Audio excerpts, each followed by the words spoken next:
Hello. Hello.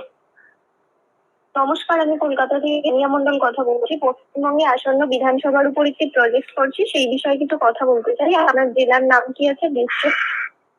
কিসের project? পশ্চিমবঙ্গে আসন্ন বিধানসভা নির্বাচনে সাধারণ মানুষের মতামত নিয়ে একটি প্রজেক্ট করছি, সেই বিষয়ে কিছু কথা আপনি বলতে কোথা চাই। থেকে বলছেন, কি ব্যাপার সেটা বলবেন তো?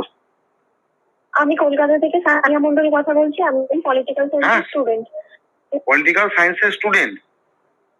হ্যাঁ, পশ্চিমবঙ্গে আগত বিধানসভা নির্বাচনে সাধারণ মানুষজনের মতামত নিয়ে প্রজেক্ট করছি, তো সেই বিষয়ে করেছি। বলুন। আপনার জেলার নাম? উত্তর 24 পরগনা। উত্তর 24 পরগনা?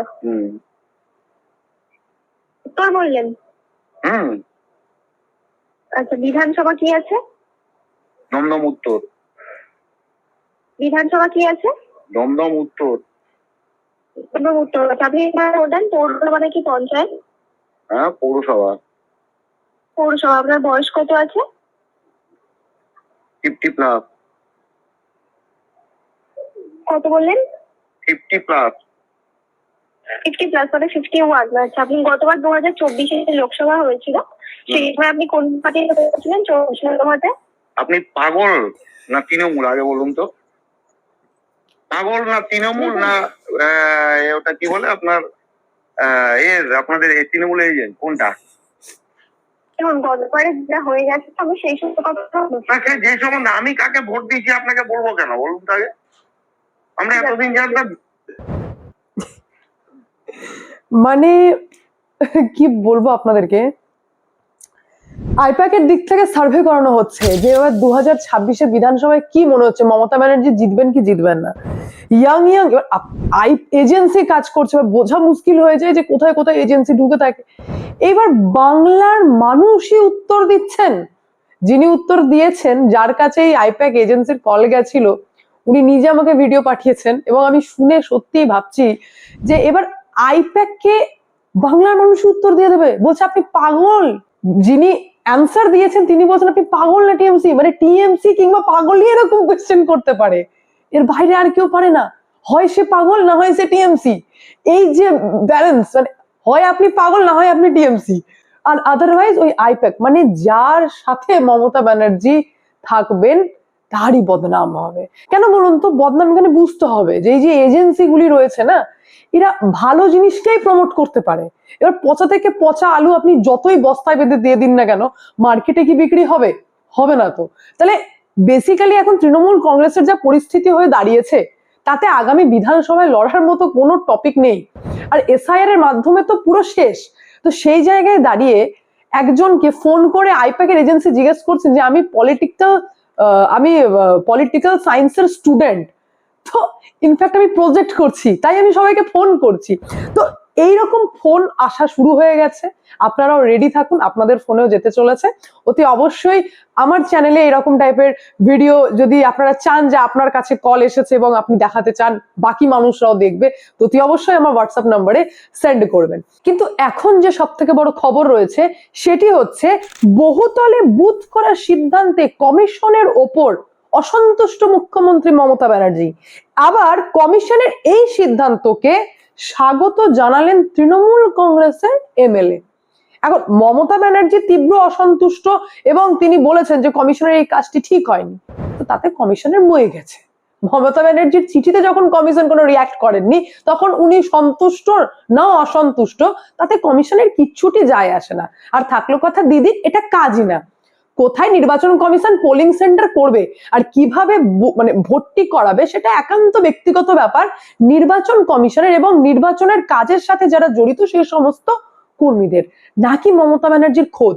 তো তিনি নিজেই অসন্তুষ্ট হয়ে পড়েছেন এবং এই অসন্তুষ্ট হওয়াটা যে একটা পার্টিকুলার কোনো বিষয় নিয়ে এবং উদ্দেশ্য প্রণোদিত ভাবে, সেটাও আপনারা বুঝতে পারবেন।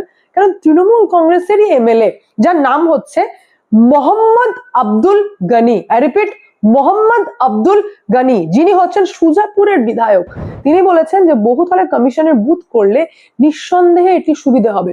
আমাদের মতো বয়স্ক লোক যারা রয়েছেন তারা অতি সহজেই ভোট কেন্দ্রে ভোট দিতে যেতে পারবেন। বহুতলে আলাদা ভোট কেন্দ্র করা স্পেসিফিক্যালি বহুতলের ভেতরে। বললে নিঃসন্দেহে সুবিধাজনক হবে এটা। কারণ অনেক সময় এরকম হয়ে থাকে যে ইচ্ছা থাকলেও দূরে যেহেতু পোলিং সেন্টার তাই যাওয়াটা সম্ভব হয় না, তো সেক্ষেত্রে কি হয়, ভোটটা দিতে চাইলেও দেওয়া যায় না। তো এখানে যেটি ভালো ব্যাপার হবে সেটা হচ্ছে দুটো, এক তো হচ্ছে যে পার্সেন্টেজ অফ ভোট সেটা ডেফিনেটলি ইনক্রিজ করবে, কারণ প্রত্যেকে ভোট দিতে আগ্রহী হবে বহুতলের নিচে যদি পোলিং সেন্টার হয়। আর সেকেন্ড হচ্ছে যারা বয়স্ক বৃদ্ধ লোকজন তারাও অতি সহজে তাদের ভোটাধিকার প্রয়োগ করতে পারবে, ভোট দিতে পারবে। দিদি অসন্তুষ্ট, মমতা ব্যানার্জির ভালো লাগছে না। এবার মমতা ব্যানার্জির পার্সপেক্টিভে যদি আপনারা ভেবে থাকেন তো খুব সহজেই বুঝতে পারবেন যে দিদির হাতের বাইরে চলে গেলে তখন কিন্তু তিনি ভোটটাকে ম্যানেজ করতে পারবেন না, অর্থাৎ ম্যানেজমেন্টের অভাব হবে, কন্ট্রোল করতে পারবেন না। তো কন্ট্রোল না করতে পারে তো বুঝতেই পারছেন না সব কেমন কেমন তথ্য আমাদের রাজ্যের সামনে আসছে। এমনও তথ্য সামনে এসেছে, এবার এটা বলবো না আমি যে 15 বছরের নিচে মা বাবা হয়ে গেছেন একই লোক অনেকগুলো, এইগুলো তো শুনলেন, এবার নতুন তথ্য শুনুন। এইবার জানা যাচ্ছে এমন মা বাবা আমাদের রাজ্যে পাওয়া গেছে যারা নাকি 13.5 লক্ষ ভোটারের মা বাবা। এটা ভাবতে পারছেন আপনারা যে এমন মা বাবাকে খুঁজে পাওয়া গেছে যে নিজে হয়তো সে নিজেই জানেন না যে তিনি 13.5 লক্ষ ভোটারের মা বাবা হয়ে গেছেন, মানে এমন তথ্য নির্বাচন কমিশন ধরেছেন। দ্বিতীয় হচ্ছে আরো বড় তথ্য পাওয়া গেছে, সেটা হচ্ছে প্রথমবার যারা ভোটার কার্ডে নিজের নামটি তুলেছেন এমন ব্যক্তি পাওয়া গেছে 21 লক্ষ, যাদের বয়স 45 ঊর্ধ্বে, যাদের বয়স 45 ঊর্ধ্বে তারা প্রথমবার ভোটার কার্ডে নাম তুলেছেন এবং এমন আঁকড়া পাওয়া গেছে 21 লক্ষ। তাহলে বুঝতে পারছেন এসআইআরটা কিভাবে হয়েছে আর কি কি কাণ্ড এখানে ঘটেছে। এবং এই সমস্ত কাণ্ড দেখে স্পেশাল রোল অবজারভার পর্যন্ত এই কমেন্ট করে ফেললেন যে পশ্চিমবঙ্গে একটি বিচিত্র কাণ্ড চলছে। আর বিচিত্র কাণ্ড শুধু পশ্চিমবঙ্গে চলছে না, বিচিত্র কাণ্ড করার জন্য আপনারা ভোট দিয়ে যে সমস্ত সাংসদকে পাঠিয়েছেন দিল্লিতে, ওনারা লোকসভাতে গিয়েও মানে একটা বিচিত্র কাণ্ডই করে ফেলছেন। তো একটা ভিডিও আমি আপনাদের সামনে চালাই, তারপর যে ডিটেলসে। शेखावत जी ने कहा कि सार्वजनिक स्थल पर सिगरेट नहीं खुला जगह में आप बंदित है, आप सार्वजनिक स्वास्थ्य को खतरा पहुंचा रहे हैं। दादा के आपके स्वास्थ्य का खतरा है, लेकिन हमारा भी स्वास्थ्य खतरे में डाल रहे हैं। कोई भी खुला जगह में दिल्ली में नहीं, हमारे स्वास्थ्य को आप लोग बना के रखे हैं, हमारे स्वास्थ्य को खतरा में डाल रहे हैं दादा। आप you have no right to हमारे कोटा से दादा क्यों रहे हो? दादा चोरी भी करते हैं। কিছু বলবেন? মানে আমি যতদূর জানি সেটা হচ্ছে সংসদের ভেতরে তো স্মোকিং স্ট্রিক্টলি প্রহিবিটেড। ইনফ্যাক্ট সংসদের বাইরে যে সমস্ত এরিয়া রয়েছে সেখানেও কিন্তু ওরকম ভাবে স্মোক করা যায় না। আপনারা প্রত্যেকে মোটামুটি জানেন যে অনেক প্লেস এরকম থাকে যেখানে স্মোক করা যায় না। স্মোক পরে করলেও হতো, কিন্তু ঠিক আছে আপনি বাঙালির নাম ধোঁয়ার মাধ্যমে উজ্জ্বল না হয়ে করছিলেন, আমি মেনে নিলাম এটা ধোঁয়ার মাধ্যমে আমরা উজ্জ্বল হলাম। কিন্তু কতটা লজ্জা আমার তখন লাগলো যখন এই গজেন্দ্র শেখাওয়াত এবং গিরিরাজ সিং হাসতে হাসতে বেরিয়ে গিয়ে পেছন থেকে বললেন দাদা চোরি করতে হ্যাঁ খুলেআম করতে হ্যাঁ। হ্যাঁ লাস্টে ওটাই বললেন যে চোরি করতে হ্যাঁ খুলেআম করতে হ্যাঁ। আপনারা আরেকবার শুনতে পারেন, ওপেন বলছেন চোরি করতে হ্যাঁ খুলেআম করতে হ্যাঁ।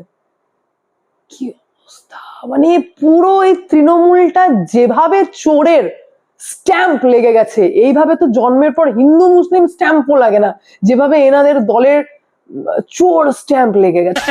because I know the system.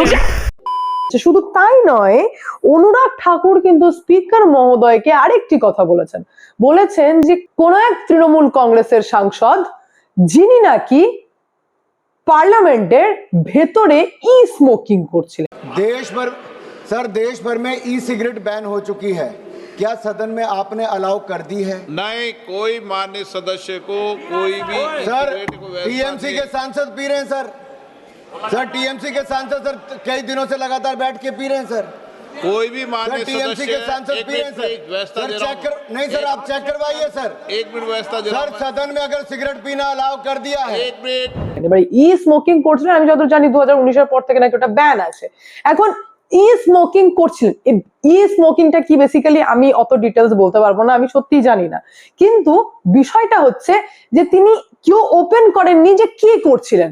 In fact এটা টিজ করে বলা হয়েছে যে নামটা না হয় মুখ্যমন্ত্রী মমতা ব্যানার্জি ওপেন করুক, যে কে পার্লামেন্টের ভিতরে একাধিকবার ই স্মোকিং করেছেন। যখন নাম জানতে চাওয়া হয়েছে তখন একটাই কথা বলেছেন, হ্যাঁ মুখ্যমন্ত্রী মমতা ব্যানার্জি ভালো বলতে পারবেন।